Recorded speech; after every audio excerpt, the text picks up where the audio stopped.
First thing first for the dough, you're gonna do 1 cup of warm milk with a couple of teaspoons of sugar and then 2.5 teaspoons of yeast.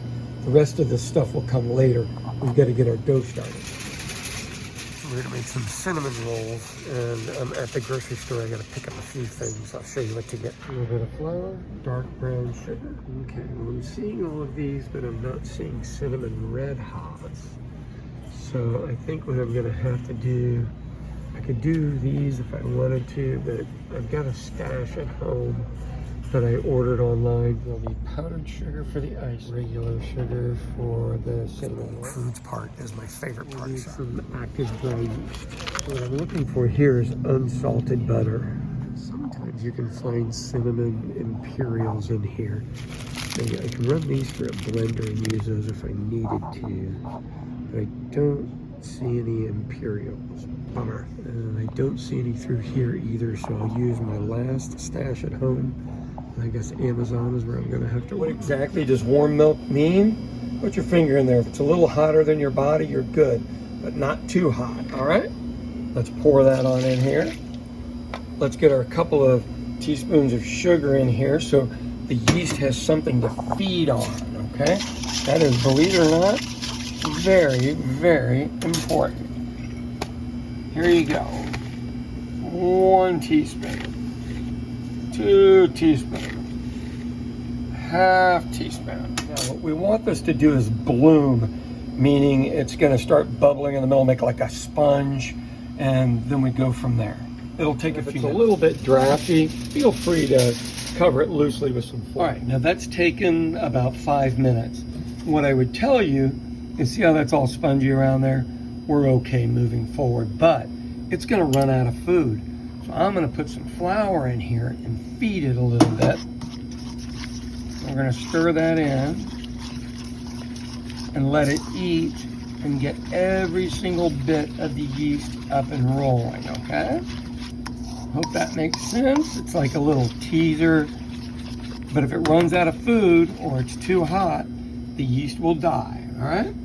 Now let's put our makeshift cover back over. I think it's safe to go ahead and get started on our frosting. So we've got 1 pound of powdered sugar, 1 pound of cream cheese, 1/4 pound of softened, like room temperature butter, and then a couple of teaspoons of vanilla.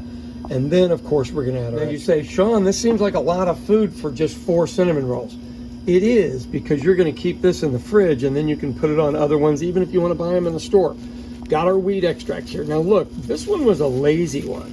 See how I've got a little bit of product down there on the bottom? I'm gonna cut that off because we don't want that excess flavor in there. Okay, so first things first, we're gonna throw our cream cheese in here. Now what I've done is I put this in the microwave 30 seconds at a time to make sure it's nice and pliable, meaning I'm able to get through it, okay? Let's throw our liquid in there, which is our vanilla. That's gonna make that a little bit easier. And then all we do on each one of these is we're just gonna kind of stir them through and make them as nice as we can, okay? And you just do that until everything is reasonably well mixed.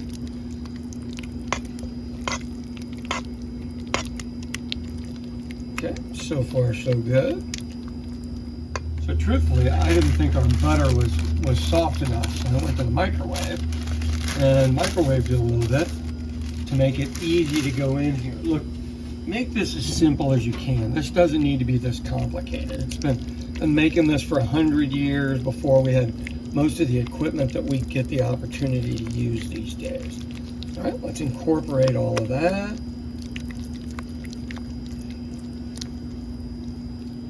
And I know as a restaurant guy, I do this kind of quick because I've done this. I owned a place about 30 years ago, and we made sheet pans of cinnamon rolls on Sundays, and gosh, they were just delicious. Okay, now first things first, I'm gonna cut this off of here. Hey, you get to do whatever you want when you're making at your house. But that's a little too earthy for me. All right, so we got that all over there. Now this is a coconut oil base, so I've cut that off of there, I'm chopping it up. And I'm gonna throw it in the microwave for about 30 seconds or so it's almost liquid, all right? So that was 25 seconds in there. I saw that it was already moving a little bit. This looks like it's gonna work incredibly well. So the big thing is don't go over 250 degrees. You start to lose the medicinal benefits from there, okay? There we go. Now we'll get this one in. All right. Now people ask me, do people mind the green texture, I mean the tint? And I said, well, you know, not if this is what you're into. All right, let's get this stirred in. Now these are going to be strong enough where the amount of coconut oil base I just put in is going to be about a tablespoon per serving for 8 servings, but we're only making 4 cinnamon rolls. And that, of course, means you're going to have extra. All right, time for our powdered sugar. Now, if you have a KitchenAid mixer, you can put all this in and whip it up really fast and really easy. I'm doing it the hard way because I just assume some people don't have the same equipment at home.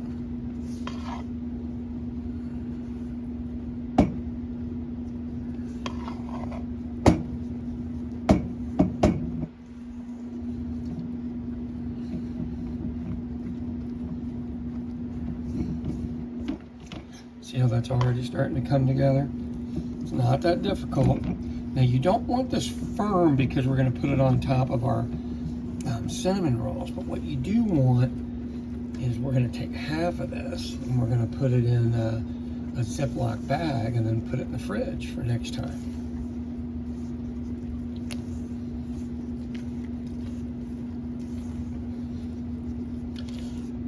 Obviously this blends easier if you have a KitchenAid, as I've said before, but look, this is perfectly fine. The green tint is not a big deal. Nobody will truthfully really notice unless you bring it up. All right, there, let's stir it a little bit more. All right, let's just keep stirring. Let's work out some of those clumps. The more you do this, the better it's gonna look. See that sheen? Awesome, awesome. Now we've got some really, really nice looking frosting. Now I do have people ask me why I medicate the frosting instead of the cinnamon rolls themselves. Hey, some people aren't gonna want it, and the frosting they can choose this way. Now you can also, when you make this, make half the frosting that way and make half the frosting there. All right, now what do you think of that? This is our basically yeast sponge. Is that not absolutely beautiful? What we're gonna do now is we're gonna add an egg in here. We're gonna add a teaspoon of salt right there. And then we're gonna do about 3 cups of flour, but I'm only doing about 2 cups right now. And then I'm gonna work through it, and then I'll add the other one.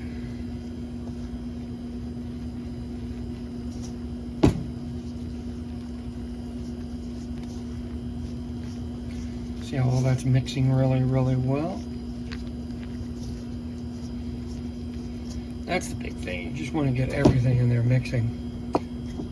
Now the camera is on the same table that I'm doing this stuff on, so I hope it doesn't shake. But what we're going to do is move this around, incorporate the other stuff, and make this pretty, pretty, pretty dough.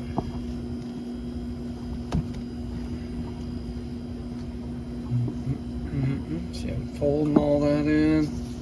Bring in the rest of the stuff. Don't leave any friends behind. Don't let it all stick to the sides. Now, if I did this in a mixer, I'd let it mix for about 5 minutes. Obviously, you don't want to watch me mix this for 5 minutes, so let me keep doing it and I'll get back with you. Now is a good time to cut back in. It's been about 1.5 or 2 minutes. You see, this is starting to come together pretty well. Very little on the sides. You can always push it straight in the middle. And then basically I'm folding and going in, folding and going in, folding and going in. Have a look. You see the bowl starting to clean up a little bit. We're getting all that stuff off the sides. Stick it in there. Fold it in, fold it in, fold it in. So what we're getting close to here is a dough ball. Now, I like to not waste a single thing, but I know other people would be willing to move on without this. So let's kind of stretch it and pull and go this way and make sure it's all incorporated. And then we'll go into a clean, lightly oiled bowl so it just looks better, quite frankly. Now, I could throw a little more water in here and stuff, but it's just really not necessary. All right, so we're gonna move from our regular bowl to the new one. Here's our ball of dough. Let's get this in here. Put this down like this. The reason I roll it around there is so, there we go. All right, now I'm gonna wrap this in plastic, give it an hour, and then we're gonna punch it down. That's my old one. We're gonna throw that stuff away. You do not get to salvage everything and bake it.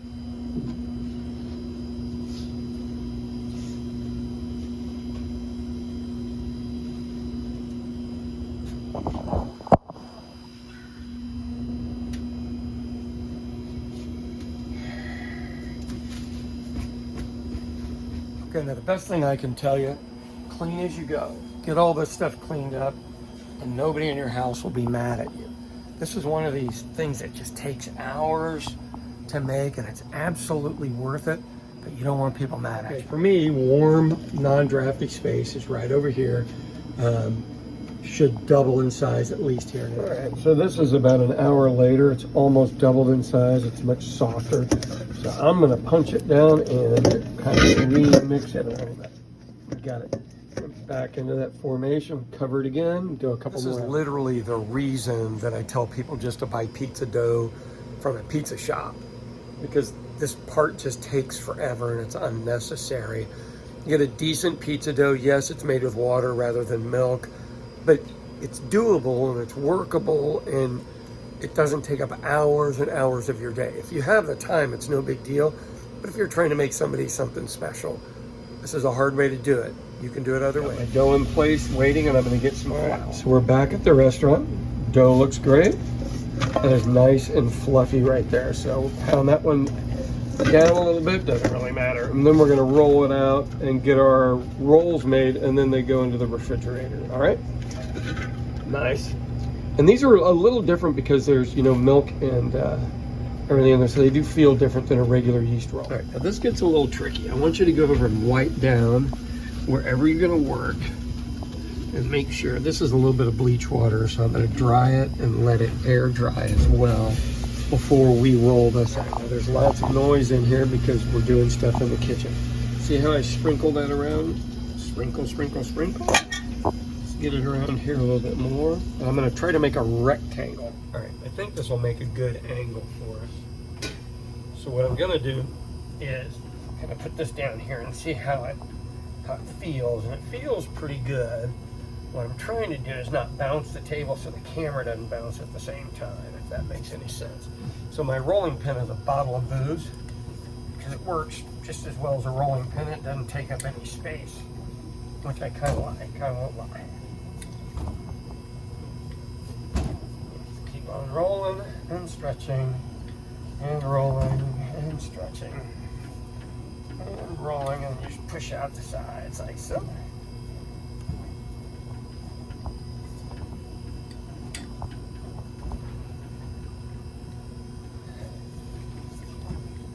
Alright, let's see how we're doing there.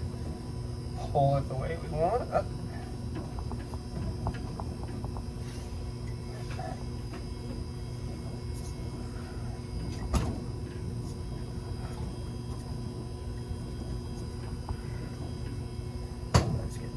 Repaired. See how easy that is to fix?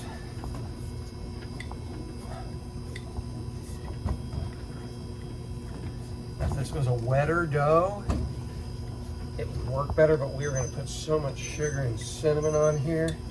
So what I want to do is I want to make sure this ends up being a rectangle, not a square.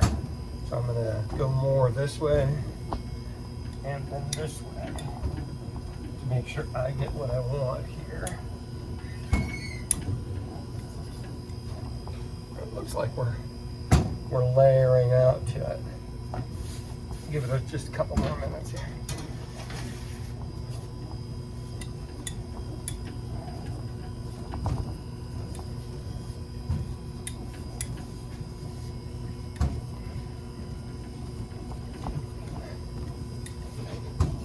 All right, an egg and we get started. And what we've got to do is make the mix that's going to go into the bread, which is sugar, brown sugar, cinnamon, and red hots. The red hots you can, or cinnamon imperials, or whatever fire candy you want to use, you can run through a grinder, or you can beat it kind of with a mallet. Works just as well if you got a rubber mallet at home, or if you got a hammer, something along those lines. Here's a hint for you. 2 cups of sugar is basically a pound of sugar. I know it's 16 ounces, but it's also 16 ounces by weight. So I'm gonna do that, and then 2 cups of brown sugar. So it'll be close to a pound of each, and then throw the cinnamon in the other one in. All right, then dump your brown sugar in. We're gonna go with our 4 tablespoons of cinnamon, which I know seems like a lot. And then we're gonna boost it with some imperials. I like stuff to have flavor. Something more disappointing than a cinnamon roll that doesn't taste like cinnamon. I'm not sure what it is. Maybe a rose that doesn't smell like a rose. And your other choice is just grind it, and this is the easiest, obviously. Turns into powder. Ready to go. All right, just pop it in there. Approximately 3. Like everything in the world, there's a theory behind everything, but I don't think they're the world's greatest cinnamon rolls unless you have the red hots or cinnamon candy in there. The rest of them are just a buttery, creamy, beautiful mess, but that brings it to a whole nother level. Now we are going to mix this well. And this is what goes inside of our cinnamon roll, and then of course we have to let it raise one more time. That's why you buy the pizza dough. So much easier. And this you really do want mixed well. You want the little spice of cinnamon. It's delicious.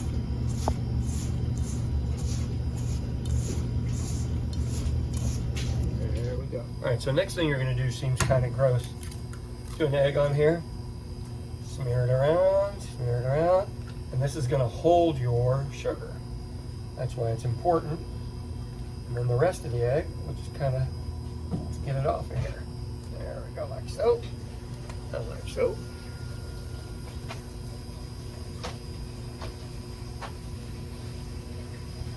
And like so. There we go. Can't really do less than an egg. Okay, so our egg's on. Interesting part, you're gonna look and go, you got way too much sugar, and you go, that's because you don't want to make this every time. All right, let's bring this on here really heavy. Like so, and like so. Now we're gonna leave this end open because we're gonna cover it with some water to get it to seal. And I think I'm satisfied with the rest of this, okay? Now, quite simply, we just roll it, but a kind of a loose roll. Doesn't need to be a tight roll, and the reason is you want it to be able to expand easily, okay? So you see right here on the ends, they kind of hang out. These will be ones that we eat ourselves. 1, 2, 3, 4. So we'll get our 4 out of here. Let me get my water for right there. And do this all along there with your water, and then we're just going to turn this to that side, which makes it a little bit easier. Okay, we can use any kind of knife you want. I'm going to use a steak knife just because it's right here. Let's take these ends off. They make really good twist bread or something along those lines. Don't waste them. God knows, don't throw them away, okay? Now, to get all of your cinnamon rolls even, let's feel this out. We're going to cut in the middle first, like that, and then go there, and then there. And that's how we know we have 4 of them.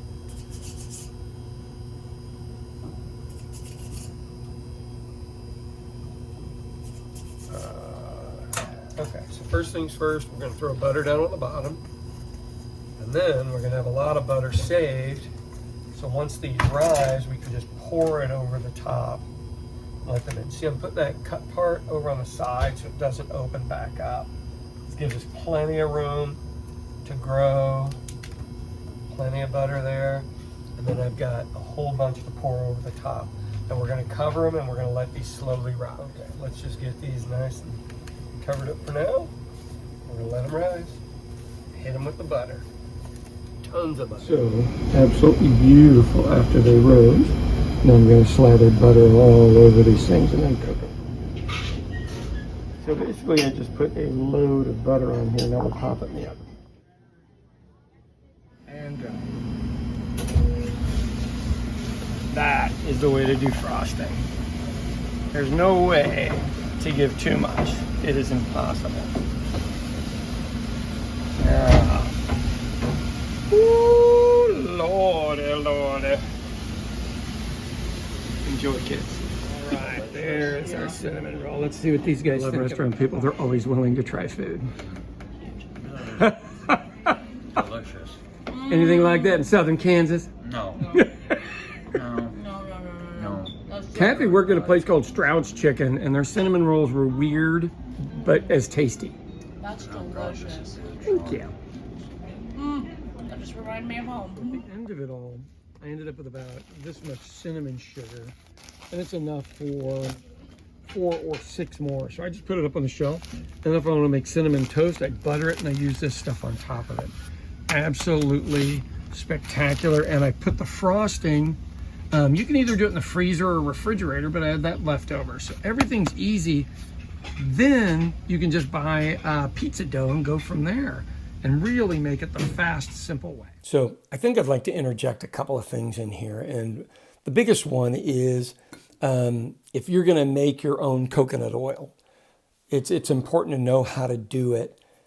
You can go to any legal weed store here and buy shake, but make sure you tell them, say, I want some high potency but inexpensive shake. The last stuff I got was $10 an ounce, and that's what I made this with. And this is coconut oil. This is basically what an ounce will turn out to be if you want it to be a little stronger. So this is made from coconut oil.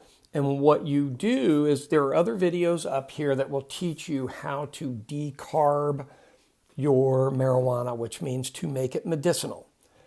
And it's a 2-stage process. You can do it in your oven, or you can do it inside of a crock pot, or you can do it inside of a pressure cooker like an Instapot, which is my favorite way to do it because I can do it out in the back patio and it doesn't smell up the house and my wife's not mad at me. But after you do the first phase, if you follow the directions in one of the other videos, do the first phase. And then the second phase is you mix that marijuana in with coconut oil that you can buy from Sam's Club for, I think it was $7.90 for a big old container of it. And it's a solid. It really is. It's a solid. So you kind of got to chip away at that a little bit, throw it in the microwave, melt it down, and then put your marijuana in it and stir it down. So if you have a 16-ounce jar, mason jar, what you're going to do is half full of the coconut oil and then shove your marijuana down in there. And then you're going to cook it again for another 30 minutes at about 230 to 230 degrees. Don't go over 250. It will lose its medicinal effect. But at the end of that, if you got some cheesecloth or good strainers, cheesecloth is the best. That's the gold standard. But you can do it other ways. I bought these dollar strainers at the dollar store, and they're like coffee strainers, and you can use those, and it'll get you mostly there. You'll waste a little bit that sticks to the leaves in there, but it'll get you mostly there. The matter is following it. And then what do you do after you cool it and put it in your refrigerator, and you end up with this? This right here, if I leave it sit out, it will become soft.